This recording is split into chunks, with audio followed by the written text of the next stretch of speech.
بسم الله الرحمن الرحيم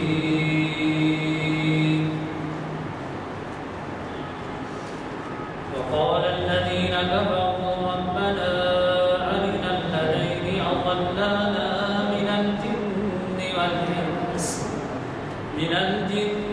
والإنس نجعلهما تحت أقدامنا ليكونا من الأسفلين إن الذين قالوا ربنا الله ثم استقاموا تتنزل عليهم الملائكة ألا تخافوا ولا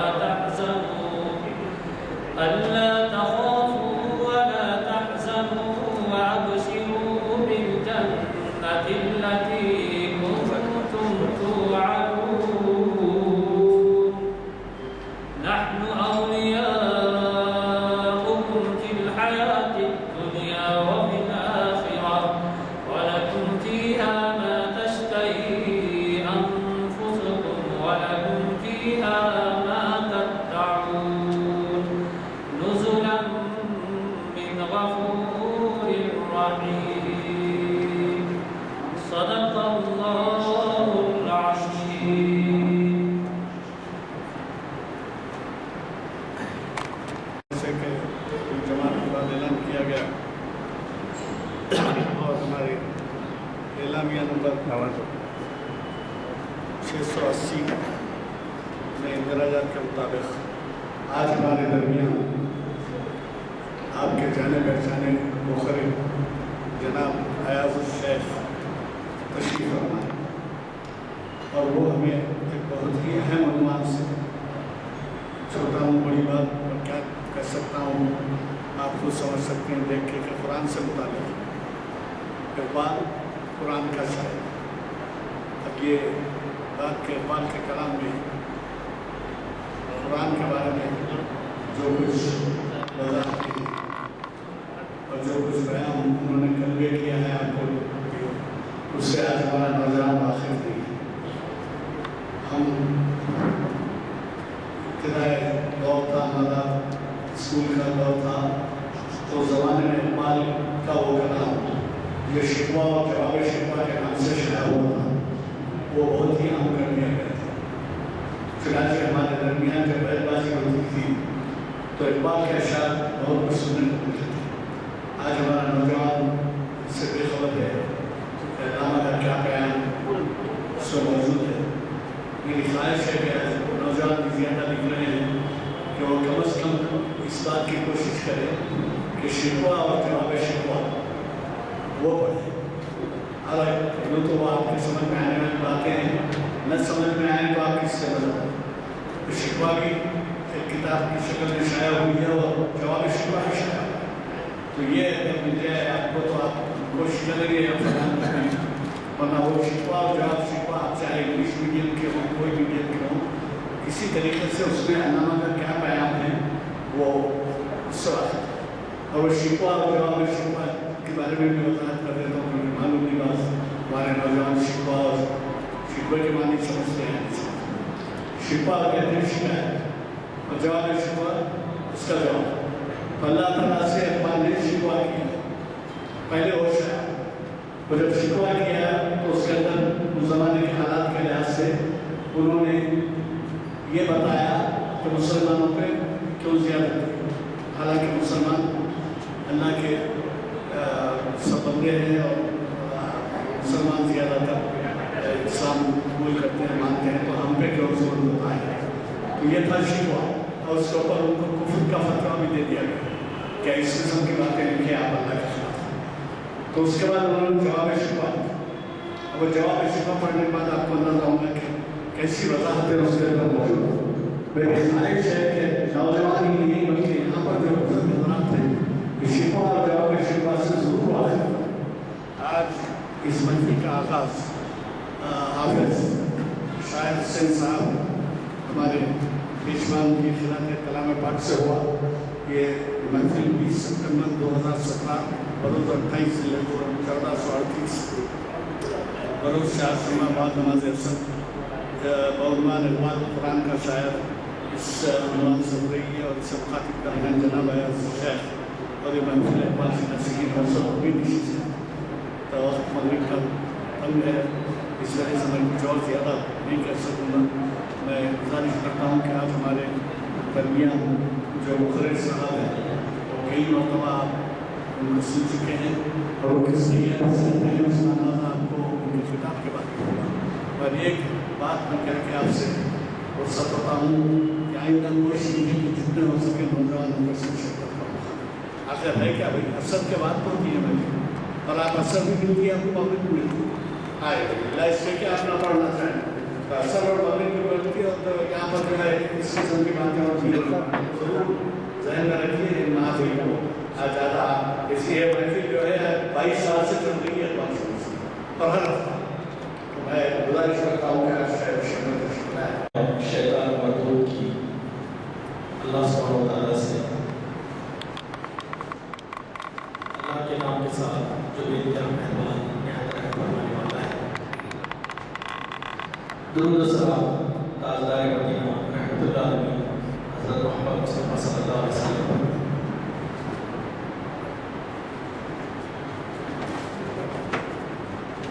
محافل عالیہ اور اس محفل کے روح رواں ہمارے قائد ایڈوکیٹ غلام رضوانی صاحب، ہمارے بزرگ مفکر جناب نانا سنگھ نشتر صاحب،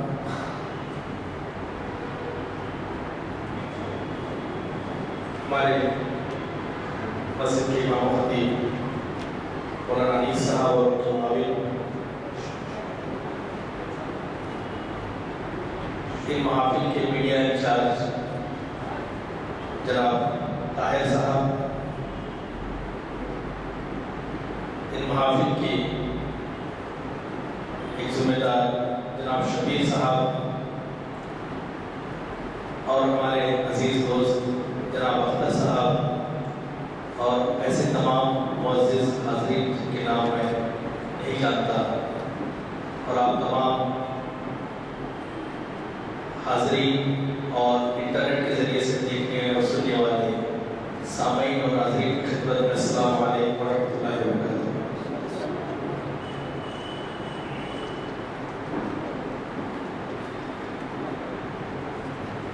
اللہ سبحانہ وتعالیٰ کلام پاک میں ارشاد فرماتے ہیں ان ھذا القرآن یہدی للتی ہی اقوم۔ سورہ بنی اسرائیل کی آیت نمبر 9 ہے، 9 آیت نمبر 9 ہے۔ اس میں ہے کہ اس میں کوئی شک نہیں، یہ قرآن اس راہ کی ہدایت کرتا ہے جو سب سے زیادہ سیدھی ہے۔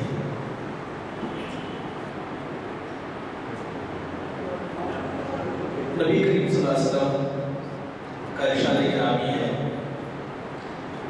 آپ صلی اللہ علیہ وسلم فرماتے ہیں ان اللہ یرفع بہذا الکتاب اقواما ویضع بہ آخرین۔ اللہ تعالیٰ اس قرآن پاک کے ذریعے سے کچھ گروہوں کو جو اس کا حق ادا کریں گے بلند اور سرفراز کرے گا، اور کچھ دوسرے گروہوں کو جو اس کی حق تلفی کریں گے بستی میں چھوڑ دے گا۔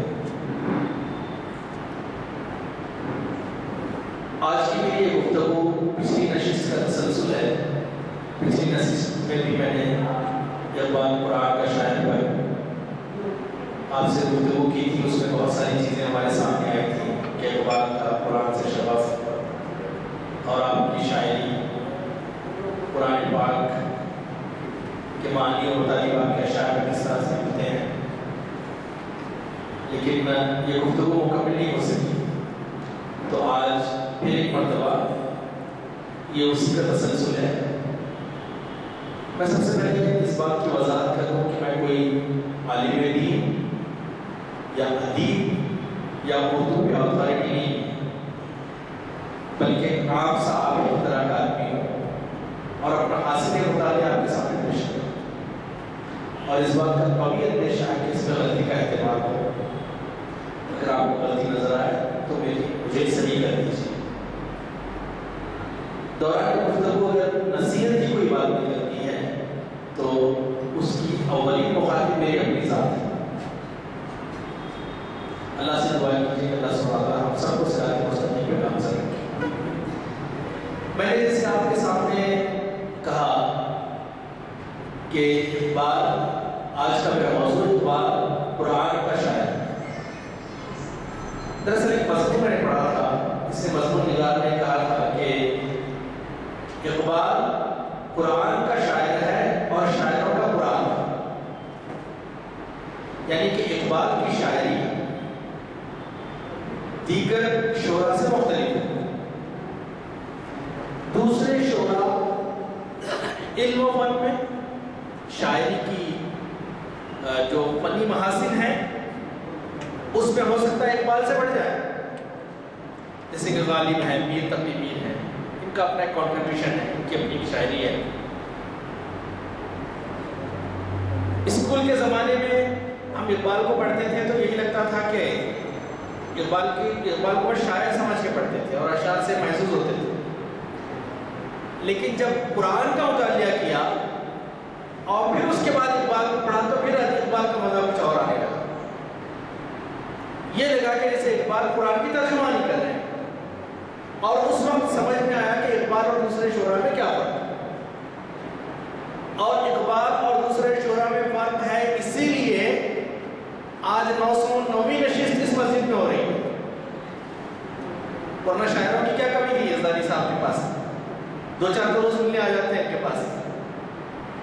لیکن اقبال کی 900ویں نشست اس بات کی ثابت کرتی ہے کہ اقبال کی جو فکر ہے اس کے فن پہ حاوی ہے اور اس کی فکر وہی ہے جو قرآن کی فکر. آج ہماری اس گفتگو میں ہم کچھ چیزیں دیکھیں گے. ایک مشہور حدیث ہے ترمذی شریف کی، میں آپ کے سامنے وہ بیان کر دیتا ہوں.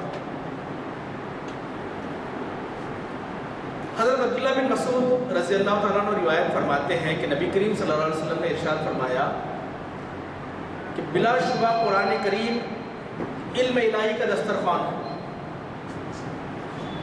قرآن کریم علم الہی کا دسترخوان ہے، لہٰذا اس خوان علم سے تم جتنا ہو سکے علم حاصل کرو. یہ قرآن اللہ تعالیٰ کی رسی ہے، نور مبین ہے، نفامند شفا ہے. جو اس سے وابستہ ہو جائے اس کے لیے تحفظ ہے. ایک لفظ پہ غور کیجیے، جو اس کی پیروی کرے اس کے لیے نجات ہے. یہ کج و کج روی کا معالج ہے.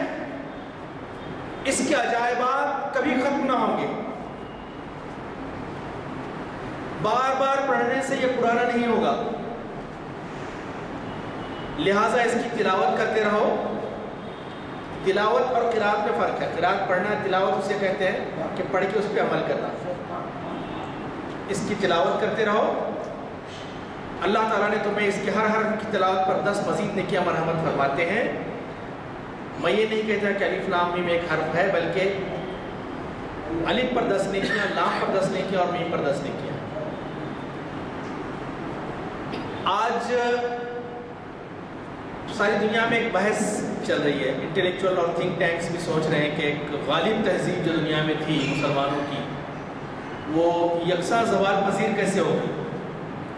آج 52 سے زیادہ مسلم ممالک، بلکہ 60-70 سے زیادہ مسلم ممالک ہوں گے، لیکن ان میں کوئی ایسا نظر نہیں آتا کہ جسے کہا جائے کہ یہ سربلندی پہ ہے یا یہ انڈیپینڈنٹ ہے یا اس کی کوئی عزت ہے.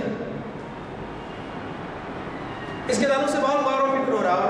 اور خاص بات یہ کہ یہ غور و فکر مسلمان کم کر رہے ہیں، دوسرے زیادہ کر رہے ہیں. کہ کیا وجہ ہے؟ علامہ اقبال نے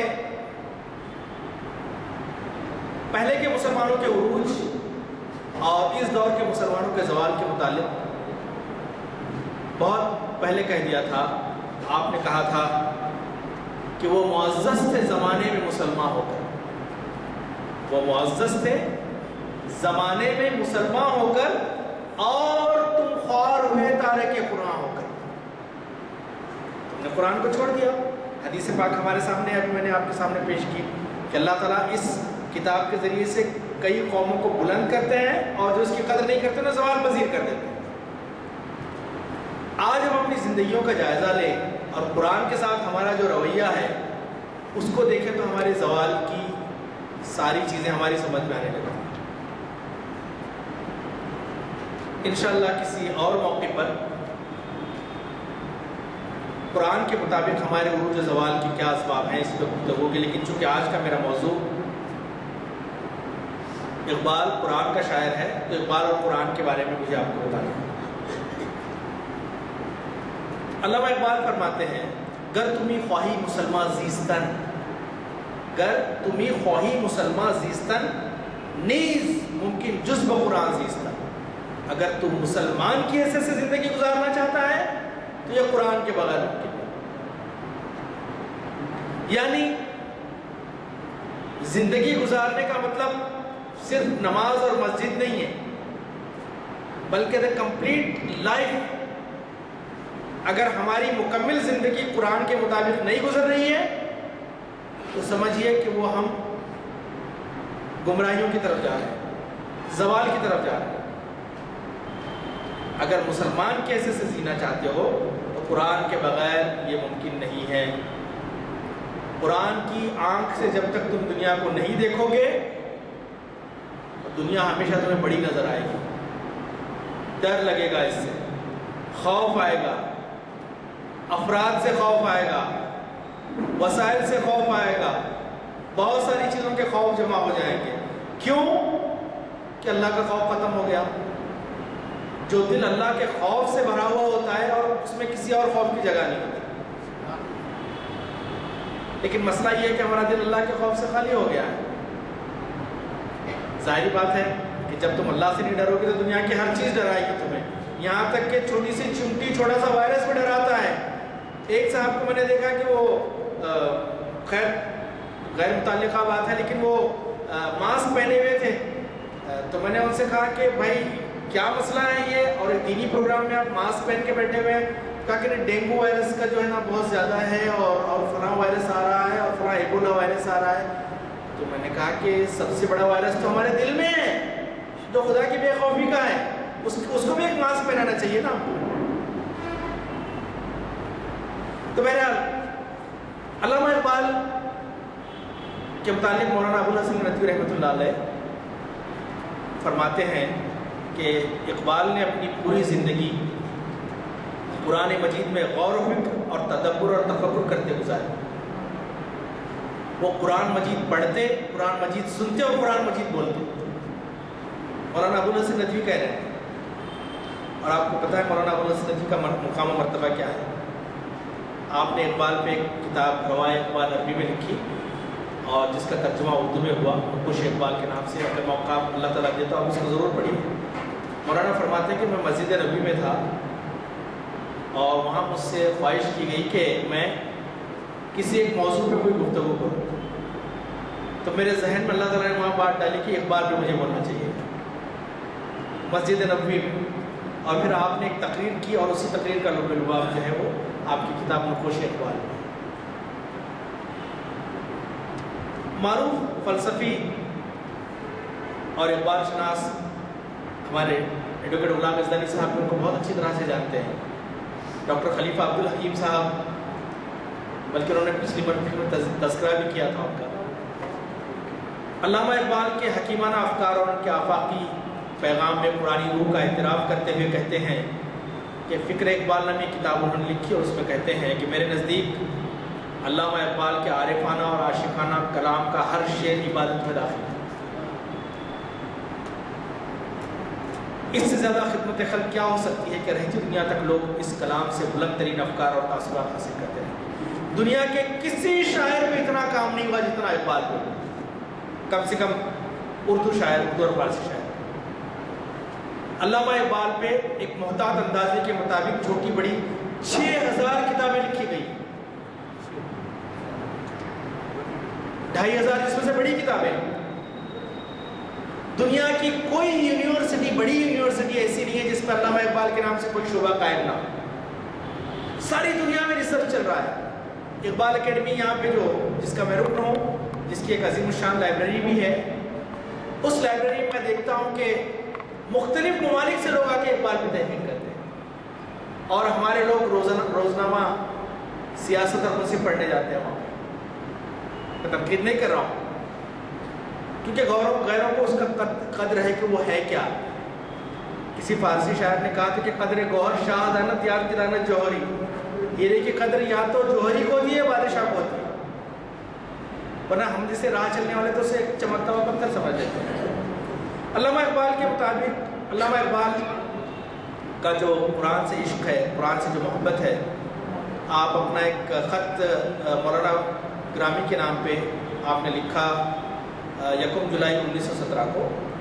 اس خط میں علامہ اقبال کہتے ہیں، مجھے تو زیادہ تر خوشی اس وجہ سے ہے کہ آپ وہاں ہوں گے اور آپ کی صحبت میں مثنوی کی تکمیل آسان ہوگی۔ دوسرا حصہ قریب الاختتام ہے، مگر اب تیسرا حصہ ذہن میں آ رہا ہے اور مضامین دریا کی طرح انڈے آ رہے ہیں۔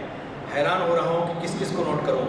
اس حصے کا مضمون ہوگا حیات مستقبلۃ الاسلامیہ، یعنی قرآن شریف سے مسلمانوں کی آئندہ تاریخ پر کیا روشنی پڑتی ہے، اور جماعت الاسلامیہ جس کی تاسیس دعوت ابراہیمی سے شروع ہوئی، کیا کیا حوادث، واقعات و حوادث آئندہ صدیوں میں دیکھنے والی ہے، اور بالآخر ان سب واقعات کا مقصود و غایت کیا ہے۔ میرے سمجھ اور علم میں یہ باتیں قرآن شریف میں موجود ہیں، یعنی کہ ماضی کا احتساب اور مستقبل کے رہنما، علامہ اقبال کہہ رہے ہیں اپنے خط میں۔ آپ آگے فرماتے ہیں، اور استدلال ایسا صاف اور واضح ہے کہ کوئی یہ نہیں کہہ سکتا کہ تعویل سے کام لیا گیا ہے، کلیئر گائیڈنس ہے فیوچر کے لیے ہمارے۔ علامہ اقبال کہتے ہیں، یہی اللہ تعالیٰ کا فضل و کرم ہے کہ اس نے قرآن شریف کا مخفی علم مجھے عطا کیا۔ میں نے 15 سال تک قرآن پڑھا اور بعض آیتوں اور سنتوں پر مہینوں بلکہ برسوں غور کیا، اور پھر کہتے ہیں اتنے طویل عرصے کے بعد مندرجہ بالا نتیجے میں پہنچا۔ آپ اندازہ کر سکتے ہیں علامہ اقبال کا قرآن پہ تفکر اور تدبر کیا ہے۔ علامہ اقبال سے ایک بہت بڑے دانشور نے کہا کہ آپ کی اتنا بڑا فلسفہ اور اتنی بڑی باتیں، ان کا ماخذ کیا ہے، کہاں سے آپ حاصل کرتے ہیں ان چیزوں کو؟ انہوں نے کہا کہ کل آنا میرے پاس، میں بتاؤں گا آپ کو۔ اور وہ جب کل پہنچے، انہوں نے سمجھا کہ شاید فلسفے کی کوئی بڑی کتاب لے کے آئیں گے اور بتائیں گے کہ دیکھو یہ نقشے ہیں، یہ کوئٹے ہیں، اور یہ فرانسوا ہے، اور ان کا آپ گئے اور قرآن پاک لایا اور کہا کہ یہ میری فکر کا مرکز و محور ہے، اس سے میں حاصل کرتا ہوں۔ قرآن ایک دریا ہے، قرآن پاک ایک دریا ہے، قرآن میں ہو غوطہ زنِ مرد مسلمان، اللہ کرے تجھ کو عطا جدت کردار۔ قرآن ایک سمندر ہے، جس غوطہ زن کی جتنی کیپیسٹی ہوگی اتنا بڑا اس کو موتی ملے گا اس میں سے، اور بعض کیچڑ کی تلاش میں جائیں گے تو انہیں کیچڑ بھی ملے گا اس میں سے۔ قرآن کے ذریعے سے کئی لوگوں کو گمراہ بھی ہو جاتے ہیں۔ 5-6 ملین سے زیادہ عرب جن کی مادری زبان عربی ہے اور ہدایت نہیں ہے ان کو۔ ایک انگریز پروفیسر سے ملاقات ہوئی میری ایک کانفرنس میں، اور اس کی عربی سے میں کافی متاثر ہوا۔ میں نے اس سے کہا کہ آپ ایک کرسچن ہیں اور آپ کی اتنی اچھی عربی، کہا کہ عربی میری مادری زبان ہے۔ پھر اس نے کہا کہ میری مادری زبان ہے اس لیے میری عربی اچھی نہیں ہے، میں ڈیلی 2 گھنٹے قرآن کا مطالعہ کرتا ہوں، ویسے تھے ادبی کتاب، اس میں میرا عقیدہ نہیں ہے، لیکن اس سے پسی عربی آج تک مجھے نہیں ملی گئی۔ آپ اندازہ کر سکتے ہیں کہ قرآن کا کیا اعجاز ہے۔ شیکسپیئر کے زمانے کی انگلش ختم ہو گئی، دائے داؤ دی کون پڑھ رہا ہے آج کل؟ بلکہ ایس ایم ایس کی انگلش نے تو ستیہ کر دیا۔ اب امریکن اور برٹش آپس میں لڑ رہے ہیں کہ گونا 2 کو آپ نے گونا کر دیا، وانٹیڈ 2 کو وانا کر دیا، گیٹ اپ کو گیٹا کر دیا۔ یہ ہماری انگریزی کو خراب کر دیا، یہ کہہ رہے ہیں، آپس میں لڑ رہے ہیں لوگ۔ اور حضرت گوگل جب سے آئے ہیں ان کی زبان کی مٹی پلید ہو گئی ہے. آج شیکسپیئر کی زبان کوئی سمجھنے والا نہیں ہے. شیکسپیئر زیادہ دور کا نہیں ہے, اس سے پہلے کہ انگریزی کیا سمجھ میں آئے گی. لیکن آج بھی قرآن پاک کا اعجاز ہے کہ 1400 سال گزرنے کے بعد بھی آج بھی فصیح ترین زبان عربی کی ہے تو قرآن کی عربی. چار اور ناچار اسی عربی کو استعمال کرنے پہ مجبور ہیں. بولیاں ہو سکتی ہیں, بول چال کی زبان میں سے ہو سکتی ہے. اردو میں کتنا تغیر آیا, اردو میں کتنی تبدیلی آئی. غالب کا کلام اور میر تقی کا 1800-1700 کے شاعروں کا کلام ہمارے بچوں کی سمجھ میں آتا ہے بھی. ایک مولانا ایک پروگرام میں گیا, مولانا نے کہا کہ آج میری ایک گفتگو غیر مختلف رہی, انشاءاللہ اس کا آئندہ اعادہ ہوگا. تو میرے پاس جو بیٹھا لڑکا کہتا ہے یہ کیا بولے مجھ صاحب ابھی, یہ غیر مختلف کیا ہے, اعادہ کیا ہے. چینج ہو گئی زبان, زبان کو سادہ سے سادہ بنانے کی کوشش کی جا رہی ہے. لیکن الحمدللہ آج بھی عربی افصاح ترین ہے, فصیح ترین زبان ہے. اور کیوں نہ ہو, قیامت تک کس سے رہنا ہے, قیامت تک کس سے معنی نکالنا ہے. شمس و قمر, نجوم اور یہ چیزیں اس بدو عرب کی سمجھ میں کیا آتی تھی. جو روز محنت کرتا, لڑائی جھگڑا کرتا, کھاتا پیتا, سروائیول کا جیسا مسئلہ تھا, آج کے دور کے لیے ہے کہ سمجھو آفاق اور اس پہ غور کرو, دیکھو کہ ہم نے کیا کیا لکھا. علامہ اقبال نے ایک اور خط میں علامہ اقبال اپنے خطبات میں کہتے ہیں کہ میرا زیادہ تر رجحان فکر کی بجائے عمل پہ زور دینے کا ہے. قرآن پڑھنے کے بعد کہ خالی خودی دانی شریف تو بہت ہو گئی, قرآن ایک عملی کتاب ہے, پریکٹیکل بک. یہ ایسی کتاب نہیں ہے کہ جس پہ برسوں سوچتے رہو اور ہونے جانا کچھ نہیں ہے, ایسے ہو جائے گا ویسے ہو جائے گا. بالکل پریکٹیکل بک ہے اور ہر دور میں نافذ ہو سکتی ہے, ہر دور میں نافذ ہو سکتی ہے, اپنی ذات پر بھی, معاشرے پر بھی اور اس زمین پر بھی. علامہ اقبال کہتے ہیں کہ ہر مسلمان کو چاہیے کہ قرآن میں متعظم ہو کر اپنے کردار پیدا کرے. جس سے میں نے آپ کی سمجھے کہا کہ قرآن میں ہو متعظم مرد مسلمان, اللہ کرے کچھ پتا جدت کردار. پھر ایک اور شعر علامہ اقبال کہتے ہیں کہ جذب فرما سی غمی ربائی است, جذب فرما سی غمی ربائی است, فخر قرآن اصل شہنشاہی است. آپ کہتے ہیں کہ قرآن کے بغیر شیری بھی لومڑی بنے, شیری بھی لومڑی بنے. قرآن کے بغیر شیر بھی لومڑی ہو جاتا ہے. آج دیکھیں کیسے لومڑی بنے ہوئے ہیں.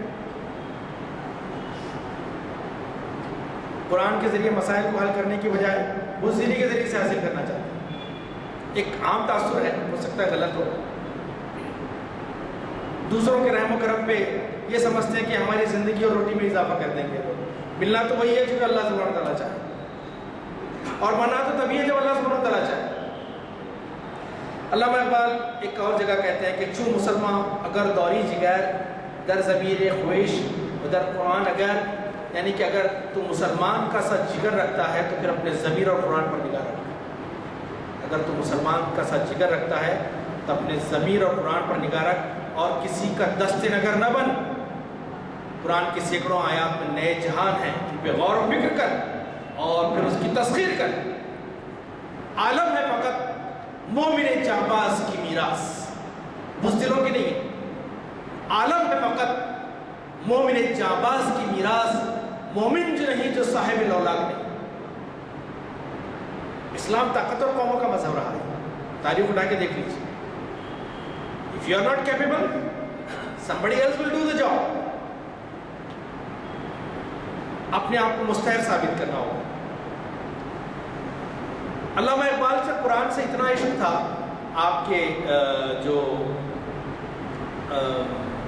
یہ ہے خادم تھے, علی بخش غالباً نام ان کا, وہ کہتے تھے کہ علامہ اقبال رات میں تہجد کو اٹھتے اور نمازیں بہت طویل ہوتی تھیں, اور فجر کے بعد تو قرآن پڑھنے کا سلسلہ ہوتا تھا, اور بہت باواز بلند قرآن پڑھتے تھے. علامہ اقبال بہت ترنم سے قرآن پڑھتے تھے. اور یہ بات میں جو کہنے جا رہا ہوں, ہماری کیفیت پہ غور کیجیے, کیا یہ کیفیت ہمارے اندر پیدا ہوئی ہے.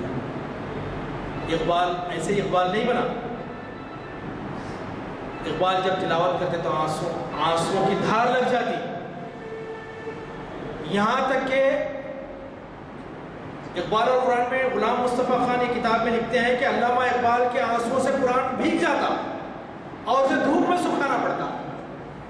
اور آج بھی وہ قرآن کا نسخہ اسلامیہ کالج لاہور میں محفوظ ہے جس پہ آنسوؤں کے دھبے ابھی بھی دیکھے جاتے ہیں. اور یہ روز کا معمول تھا, ایک دن کا نہیں.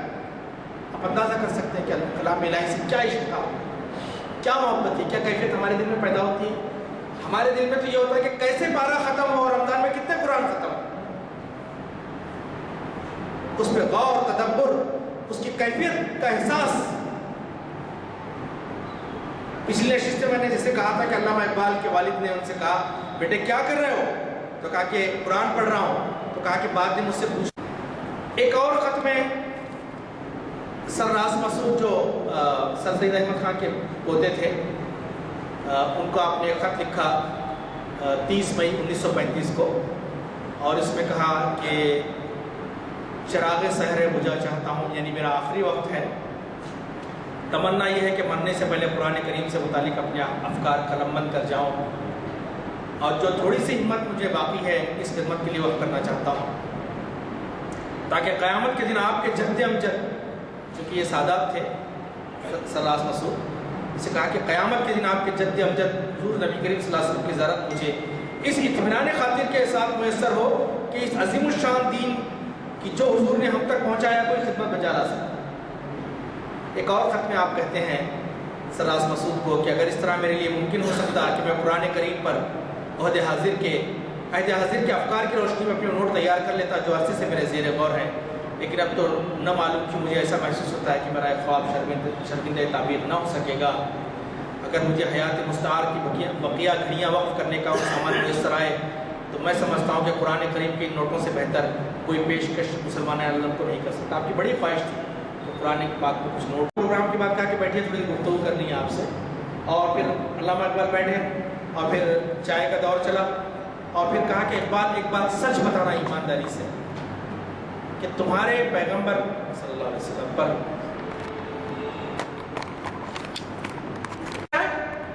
تو اقبال نے کہا کہ ڈاکٹر لوکس مکمل شعر جب مجھ پہ نازل ہوتا ہے تو میرے رسول کی کیا بات ہے. مکمل شعر کا شعر مجھ پہ نازل ہوتا ہے, یہ تو میرے رسول کی بات ہے. آپ اندازہ کر سکتے ہیں کہ علامہ اقبال کا کیا مرتبہ اور مقام ہوگا. اگر بعض حضرات انہیں ولی اللہ کہتے تو غلط نہیں کہتے. یوسف سلیم چشتی وہ بہت زیادہ فلسفے کی طرف راغب ہو گئے تھے, علامہ اقبال کے ایک شاگرد, اور علامہ اقبال نے انہیں بلایا اور پھر ان سے بات کی اور ان سے کہا کہ قرآن فلسفے اور الہیات کی تصنیف نہیں ہے, قرآن کوئی فلسفے کی کتاب نہیں, اس کا مقصد دل کو اطمینان عطا کرنا ہے. قرآن کو اس زاویہ نگاہ سے پڑھو کہ اللہ سے میرا رشتہ کیا ہے اور کائنات میں میرا مقام کیا ہے. یوسف سلیم چشتی نے بعد میں علامہ اقبال کی بہت ساری شرحیں لکھی.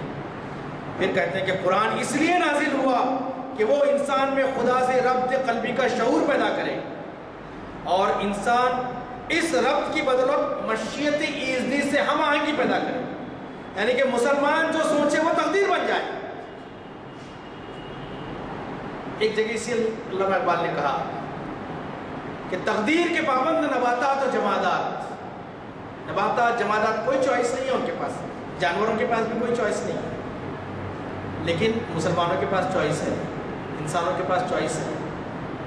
فریڈم آف سلیکشن ہے, فریڈم آف چوائس ہے ہمارے پاس, اور اس فریڈم آف چوائس کا بدلہ جنت ہے.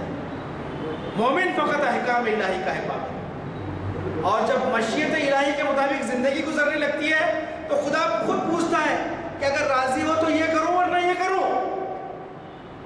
خود ہی کو کر بلند اتنا کہ ہر تقدیر سے پہلے خدا بندے سے خود پوچھے بتا تیری رضا کیا ہے. تو یہ قرآن اقبال نے ہمارے سامنے پیش کیا. پھر ایک حیدرآباد دکن ہمارے شہر کا ذکر ہے.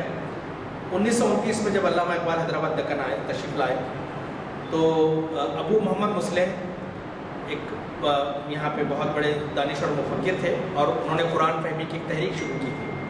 وہ حضرت بہادر یار جنگ رحمۃ اللہ علیہ کے ساتھ ملاقات کی مولانا مودودی سے اور تحریک قرآن کی ان کی جو تحریک تھی قرآن فہمی کی، جیسے کہ آج انڈرسٹینڈ قرآن کی ایک تحریک ہے، شفیق صاحب تشریف فرمائیں یہاں پہ، اس کے اس ادارے کے ذمہ دار بھی ہیں، یہ ان کے سامنے پیش کی۔ علامہ اقبال اس سے بہت متاثر ہوئے اور ابو محمد صالح کو خط لکھا کہ قرآنی تحریک کا پروگرام مبارک ہے، اس زمانے میں قرآن کا علم ہندوستان سے مفقود ہوا جاتا ہے، ضرورت ہے کہ مسلمانوں میں نئی زندگی پیدا کی جائے، کیا جب کہ آپ کی تحریک بار اور ہو کر مسلمانوں میں قوت عمل پھر عود کر آ جائے۔ یک جہانش عصر حاضر رو بسست گیر اگر در سینہ دل مانی رسست، اس قرآن میں دونوں جہانوں کا فقط ایک جہان ہی موجود عصر کے لیے کافی ہے، اگر سینے میں معنی رس دل رکھتا ہو تو قرآن میں سے اس جہان کو حاصل کر لے، اور چونکہ بندہ مومن میں خدا کی آیات نشانیوں میں سے ایک نشانی ہے، سو قرآن کی آیات میں جو بھی نئے جہان موجود ہیں وہ بندہ مومن کے لیے قبا کی مانند ہے، اور جس طرح قبا پورے بدن پر اترتی ہے اسی طرح بندہ مومن اپنے اجتہاد اور تفکر و قرآن سے اور جہان قرآن لے کر اس کے لیے موضوع ہوگا، چونکہ ایک اور شعر میں کہتے ہیں چون کہن گردو جہان در برش میدہت قرآن جہان دیگرش، جب کسی بندے مومن کے پہلو میں کوئی جہان پرانا ہو جاتا ہے، جب کسی بندے مومن کے پہلو میں کوئی جہان پرانا ہو جاتا ہے تو قرآن اس کو نیا جہان دے دیتا ہے۔ ایک علامہ اقبال کی ایک فارسی کی ایک نظم ہے، دراصل وہ ملت افغانیہ اور روس کے لیے آپ نے لکھی تھی، لیکن اس کے معنی قرآن کے لیے ہیں اور اس طرف توجہ کی تھی، اس کے چند اشعار میں آپ کے سامنے پیش کروں گا اور پھر ہماری گفتگو کا اختتام ہوگا۔ نقش قرآن تا دری عالم نشست، نقش ہائی کہانو پایا نشست۔ علامہ اقبال فرماتے ہیں کہ جب قرآن کا نقش اس جہان پر ثبت ہوا تو کاہنوں اور پادریوں کے نقش مٹ گئے۔ لوگ پاپائیت کے غلام تھے، کاہنوں کے غلام تھے، ان کی مرضی کے بغیر زندگی نہیں گزارتے تھے، پجاریوں کے پنڈتوں کے غلام تھے، انسان غلامی کی زنجیروں میں جکڑا ہوا تھا، لیکن جب قرآن آیا تو اس نے ساری غلامیوں سے آزاد کر دیا۔ فاش گویم آنچ در دل مضمر است، فاش گویم آنچ در دل مضمر است، ایک کتاب نیست چیز دیگر است۔ آج میرے جو دل میں ہے وہ بات کھل کے کہہ دیتا ہوں، آج میرے جو دل میں بات ہے وہ کھل کے کہہ دیتا ہوں کہ یہ کتاب نہیں ہے بلکہ کوئی اور ہی چیز ہے، یہ ام الکتاب ہے، الکتاب ہے، لیکن یہ کتاب نہیں، کتاب پرانی ہو جاتی ہے، بوسیدہ ہو جاتی ہے، نئے ایڈیشن شائع کرنا پڑتا ہے، اضافہ کرنا پڑتا ہے، کمی کرنی پڑتی ہے، بعض اوقات متروک ہو جاتی ہے کہ اب یہ قابل عمل نہیں رہی۔ 1930 کی سائنسی تحقیقات اب قابل عمل نہیں رہی، لیکن علامہ اقبال کہتے ہیں یہ کتابیں نیست چیزیں دیگر است، کتاب نہیں ہے بالکل، یہ تو دیگر چیز ہے۔ کیوں؟ چون بجاں در رفت جانے دیگر شود، چون بجاں در رفت جانے دیگر شود، جاں چو دیگر شد جہاں دیگر شود۔ کہتے ہیں کہ جب قرآن روح میں سما جاتا ہے تو جان اور روح کچھ اور ہی ہو جاتی ہے، جب جان کچھ اور ہی ہو جاتی ہے تو دنیا کچھ اور ہی جب ہو جاتی ہے، یعنی جان بدلا اور جہان بدلا۔ یہ تغیر کی کتاب ہے، چینج لاتی ہے، یہ کتاب سوئے ہوئوں کو جگاتی ہے، جاگے ہوئوں کو بٹھا دیتی ہے، بیٹھے ہوئوں کو اٹھاتی ہے، اٹھاتے اٹھنے والوں کو چلا دیتی ہے، اور چلنے والوں کو دوڑا دیتی ہے، اور دوڑانے والوں کو اپنی منزل تک پہنچاتی ہے۔ یہ اس کتاب کا اعجاز ہے۔ یہ کتاب مردہ قوموں میں زندگی دینے کے لیے آئی تھی، مردوں کی جان آسانی سے نکالنے کے لیے نہیں آئی تھی۔ یہ اور بات ہے کہ اس کا اعجاز ہے کہ وہ بھی ہوتا ہے، اس ایک خزانہ ہے، آپ کے پاس کیپیسٹی نہیں تو ہم کیا کریں؟ تو ہی ناداں چند کلیوں پر قناعت کر گیا، تو ہی ناداں چند کلیوں پر قناعت کر گیا، ورنہ گلشن میں علاج تنگی دامہ بھی تھا۔ آپ کی کیپیسٹی نہیں، آپ کا ظرف اتنا چھوٹا ہے تو کیا بھر کے لے جائیں گے اس میں؟ کیونکہ سارے ظرف تو بھرے ہوئے ہیں نا، دنیا پرستی سے، مادہ پرستی سے،